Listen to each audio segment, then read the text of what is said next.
Every diet is the same. Everyone you ever followed yourself, everyone you've seen an ad for on social media, everyone you've ever read about or seen a news segment on television, they're always the same. Cut out the calorie-dense foods. For most people, that means the junk food they have for meal times or snack food. Eat a much reduced variety of food options and try and stick to a calorie total that's some magical figure that this regime has pulled out of thin air or worked out based on a criteria that they don't tell you. That's it. The only difference between everything you've ever heard of or maybe tried yourself is the smaller details.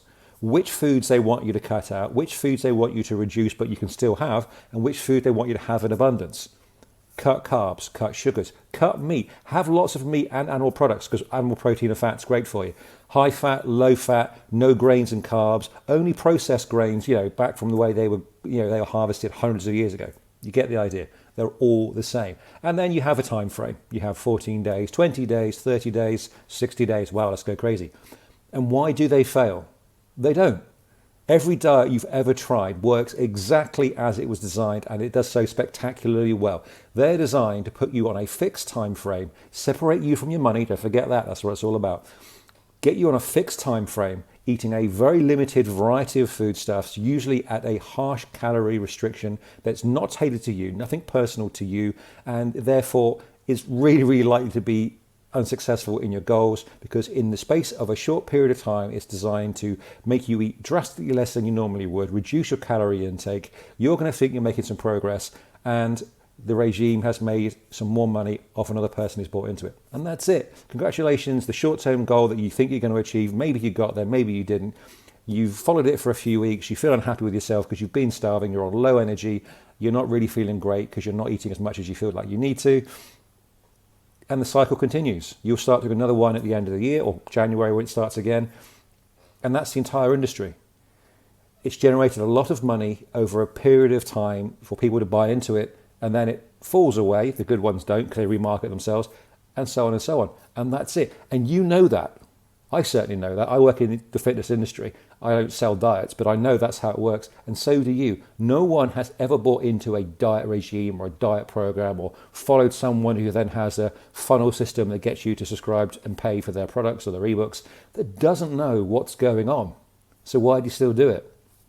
When someone says on social media or whatever that diets fail, well, no, they don't, because they've done exactly what they were intended to do, okay? It was never about you succeeding. It was never about you making educated, long-term improvements, quality of life, and becoming a happier, healthier version of yourself before you started, because that's not what the product is. The prevalence of diets out there shows just how many dumbasses are in the modern world who would reach for anything, apple cider vinegar diet, a protein shake diet, a starve yourself and eat one meal a day in a short time window diet, whatever it is you think is the solution for you. Why? We all know if you want to be healthier, you need to move more, move better, do so frequently. You need to eat higher quality nutritious foods and make sure you eat well more often than you don't. And when those times come that you don't eat nutritiously good foods, you enjoy them. You have the dessert, you have the dine out experience, or you have the low quality but still enjoyable takeaway now and again. You enjoy it and you go, great, you know what, I do it now and again. That's living, that's having the variety that you want, okay? If you want to succeed at your body transformation and fitness goals, there's one thing you really should embrace, okay? The ability to identify calorie-dense foods from low-calorie, yet nutritious and high-volume foods that you can eat that will provide you everything you need in your diet. When it comes to meals and snacks, regardless of how well you think you're eating, how nutritious your meals and foods normally are, there's always the element of, well, what's the calorie content? Are you eating calorie-dense foods? Are you eating high-volume yet low-calorie content foods? All right. The high-calorie content, the calorie-dense foods, normally tend to be the most palatable ones. They tend to be the fattier ones, the sweetest ones, the ones that we enjoy the sensations of eating, and the ones that we'll reach for more often if they're available. The kind of things where you buy some and you won't just have one out of the pack, you'll eat the whole pack just because you like the sensation of eating them. But they're very calorie dense, so you eat an awful lot of calories in one go. The other side of that spectrum is the foodstuffs and the meals that aren't high in calories, but eating a moderate amount of them really does satisfy your appetite and fill you up. I'll give you an example of what I mean, okay? These cookies here taste great. There's lots of kinds of chocolate in there. There's butter.